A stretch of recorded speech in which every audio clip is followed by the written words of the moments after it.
Hi, welcome to Sound and Vision. I'm your host, Beth Redmond, here with a new episode of Sound and Vision just for you, so stick around. Okay, this song is called Chovan Kitaitsia, is Ukrainian for the rocking boat. And so when my mother was a little girl, she was 6 years old, her mother was a teacher in northern Alberta, Canada. And they used to have to go across a lake for her to teach every day. And so when they used to row across this lake for my grandmother, my baba, to teach, this song was the song my baba sang to my mom.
That song was called Troista Musica. So the timbala is traditionally played in a three-piece group. Troista is like a Ukrainian counting. Один, два, tre. Tre means three, so troista is like third or three, a trio basically. So the timbal is usually, played with, two other instruments, maybe a violin, which is in Ukrainian is a skrepka, and the sopilka, like the Ukrainian flute. And so this particular song is called Troist. That last song was called Troista Musica. This next one I'm going to play is called Verhoveno, and if you've ever seen Ukrainian dancing, you may get a feel for the how dancers could perform with this song. So it's Verhoveno.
So maybe I'll play one more song, Beth, or two more? He asked if you should play one more or two more. Could you, Two? so she says, yeah, if you want, you can have as Couple more? 7:30. So Okay, I'll play two more then. two more then. Okay, I'll introduce this one. I'm asking Beth if she wants a shot. This. Okay. So this next song is called Arkan. Arkan is a traditional Ukrainian dance that's performed by men, but now it's performed by everybody, and also not even just performed, it's also just participative as well. People can participate in the Arkan dance. It's kind of dance in a circle with arms on interlocking, and it starts off very slowly, and then it speeds up and speeds up and speeds up, and it's really fun if you can dance it outside around a fire.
So one of the questions Beth's going to ask me in the interview is, have you ever composed any songs on this beautiful instrument that's cymbala? And so this last song is a song that I'm working on, and the guys in the studio can attest that it's a work in progress, I think. Anyways, so here's a song that has no title so far.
Hi, welcome to Sound and Vision. Thanks for joining us tonight. This is Beth Walsh with Gordon Keir, who plays hammer dulcimer. He's just been playing for us.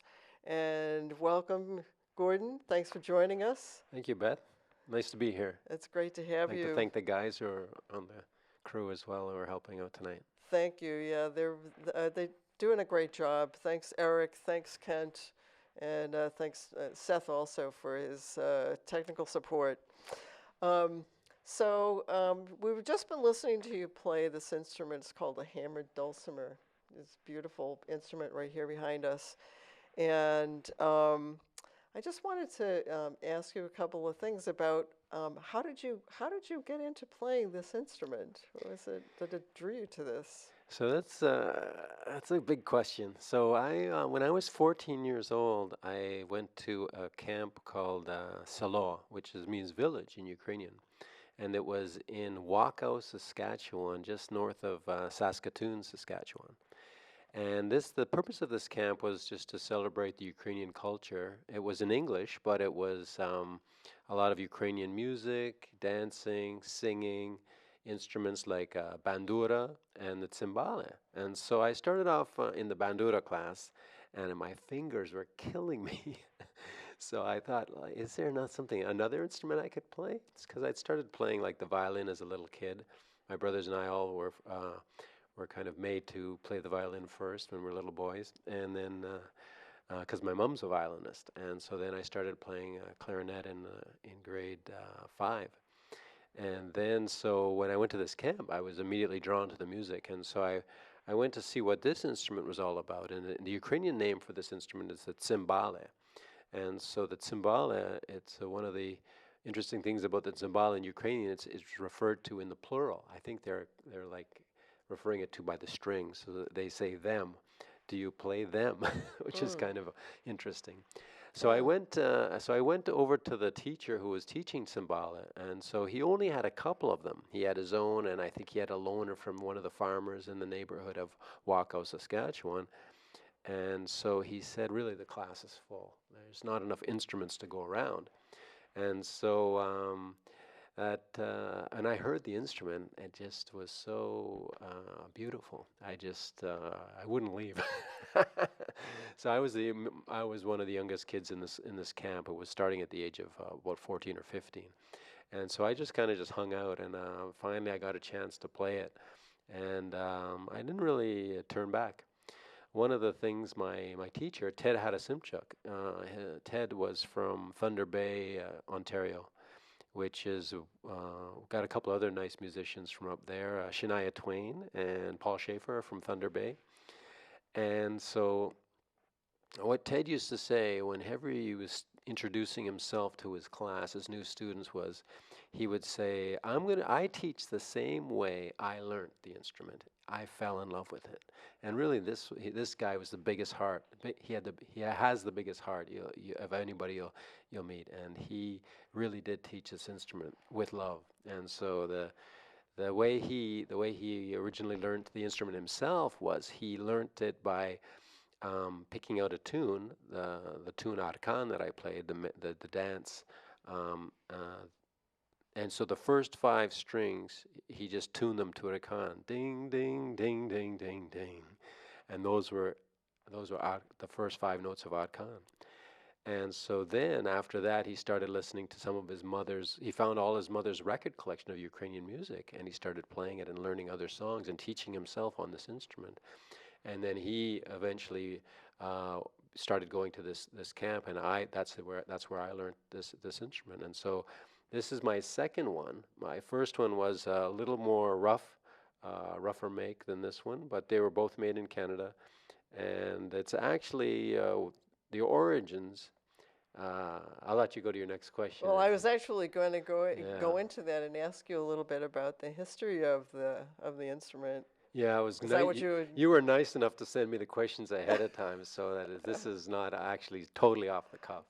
But thank you for that, Beth, because one of your questions was the history. Mm-hmm. And so what I after Googling it myself, because I thought this instrument originated in Eastern Europe and the Ukraine, but it actually looks like it really historically started in 900 AD in the area of around Iran and Iraq and the Middle East. And so they started the instrument, and then from there it went off to China and Europe and Northern Africa. And if you actually look on the internet, you can see that all these countries have a different name for it. Like in China, I think it's called the Yangqi, and it has a different name. Tsimbala in Ukraine, and the cymbalum is the Hungarian version that actually has pedals and dampers. So this is actually the grandfather of the piano. So it's kind of like a piano in Hungary? Yeah, the one in Hungary is like this one, but on a big tabletop with legs attached to it, and it actually has pedals to push the dampers to dampen the strings. So this one you can see with the felt, it actually is like a more of a piano sound. It is very piano-like. So yeah, so Could that's I why. feel this? Yeah, that's why it's like It's the very light. grandfather of the piano, because when you push the keys on the piano, it actually moves levers to whack the strings inside the piano. I've seen that. I've looked inside like an upright piano or something and seen how that happens. I remember doing that as a kid, thinking, "Oh, is that how my piano works?" Right, so this one you can see has the felt side, so it's very soft, and I think I played it a little bit on one of the songs. And then it's got this rubber side over here that rings a little bit more. And then the first pair of sticks I had with this instrument was actually just plain wood. So it rings quite a bit more. That's interesting. The sound that this gets, I've heard recordings of this instrument being played, and it has a very particular feeling to it in terms of the sound. Yeah, it's, I don't know how to describe it. It has each one of those different hammers has Yes. a really different quality that it brings out in the strings. Yes, you're right. And then the tuning is just like a piano. You actually turn these with a ratchet, and each of these 6 strings are tuned to the same note. So when you hit these, That's what I was just wondering about it, because I see all these strings and I'm thinking, how, when you're going to tune that, like they all have to, so you're saying they're all tuned to the same tone, to the same frequency? yeah, so you can hear. Oh, wow. How A little long bit does out it of tune. actually take you to tune it? It takes a Does while. it take a while? It takes a while. Luckily, the phone, my iPhone, has an app on it with a tuner on it, so it makes it a little easier in these modern times. But Well, the modern times is saving our lives here. yeah, the faster tuning comes from using your ear, though. It's once you tune one to the app on your phone or your Android phone or your iPhone, you can actually just do the rest by ear and then go back and check them later. So I was just wondering, I noticed that some of them look like they're made from different types of metal. What are these silvery ones? What metal is that? Those ones are steel. And then these are copper down? These look like copper or some kind of I copper. believe these are copper, yeah. And these Yeah. are the older strings. So I just replaced these 2 years ago with the steel ones, and the copper ones I haven't replaced yet because I don't play those notes too often, so I haven't got around to replacing those yet. So would they like eventually, once they get too old, do they just like lose their ability to be tuned, or what happens to them? Yeah, you're right. When they get really old and you tune them and you hit them once, they go right out of tune very quickly. So it becomes like more of an exercise of tuning the cymbala versus playing the cymbala. I had another question I wanted to ask you about. You said when you played one of your pieces, it was one that you composed. Could you talk about that a bit? Absolutely. So after playing, so I started when I was 14, so now I'm 55, so that's like 41 years I would never know you're 55. of playing. So this instrument, thank you. So this so this instrument, after you play for, I took a break in there at one point, but when I came back to it again, it's there's a lot of music that just starts to flow from just playing it over the years, and also from doing some of our sitting meditation that we do together sometimes at the Zen Center. So that also helps us to be more fluid with our artistic side of video production or playing musical instruments, etc. And so what happened was I'm I've also grown up a little bit in the Caribbean, and I love reggae music, including in dance hall reggae or lovers rock We're or going to have you come in and do some reggae music for us too eventually. yeah. So Yeah. so this beat that's been going around in my head since probably back in the late '80s is this dance hall beat, boom, boom. And so I play a little bit of steel drum as well. And so I was playing some nice reggae beats and composing some rhythms. And then I thought, well, why don't I try it on the timbale? And so that's how that song that I composed came about. I said to myself, let me see if I can create something with with a reggae beat on this timbale because uh, when I was younger, I felt like it was a Ukrainian instrument. I could only play Ukrainian Uh-huh. Oh yeah. songs on Yeah. it. But You break through that limit and like see what yeah, else you can do you with got to it. let go of these preconceptions Uh-huh. and just let everything flow because the artistry of playing different music on different instruments in different ways is really uh, just a your gift as an artist to play music, just to play and entertain and help people enjoy themselves, have fun, and feel good. And the music is alive. I mean, the instrument itself it's alive in a sense where you don't want to keep it boxed into something that you think it has to be instead of something that see what else it could be. Exactly right. So this is this particular instrument is not very well known anymore. Even though it's in all these countries with a different name in each country, it seemed to have lost its popularity and it's very definitely not mainstream. So I think after the show, we're gonna have to take it to the streets right here in Cambridge and do a little playing on the streets. What do you think? Take it well as soon as it's not going to rain anymore, Yeah, right? if it if it doesn't rain, we'll definitely get out there. Let's see if there's any other questions that I might have had that I didn't get to talk with you about. Um, oh, I think pretty much have covered like all I wanted to ask you about because you pretty much have like flowed with a lot of information sharing about your experience. And is there anything else you'd want to say about it before we conclude? Well, I think you can see that it's probably not. You can probably learn how to make these yourself as well because it's a pretty much a trapezoid shape, and this one only has two bridges, one here, and it plays notes on either side. So this is actually a fifth here. So then the fifth string down here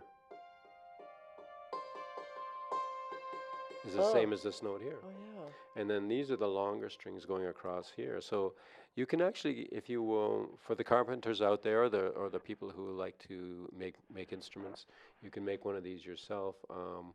You can purchase these online as well at a website. I think there's not they're played. This instrument's played a little bit in a couple bands that I know of. They play like polka bands sometimes, and there's also a really really fast polka band out of Newfoundland, Canada, who just it's like the band of the year in Newfoundland, the province of Newfoundland, and the leader of that band, he plays this instrument as well. Well, maybe we'll get them to come on down here and be on Sound and Vision. So I've performed this at Ukrainian Festival in Ottawa, Canada, a couple times over the last few years. But it's still really not really out there very much. So I know maybe this show is gonna help people get a view of this instrument. That's Well, I hope kind of so. Yeah. it's kind of an international treasure in so many countries, and so it's really great to be here on your show and be able to present it. Well, thanks a lot, Gordon. I think that's all the time we have for now. Um, and thanks everybody for tuning in and watching Sound and Vision and enjoying Gordon Keir. For now, this is Beth Walsh saying bye bye, and we'll see you later.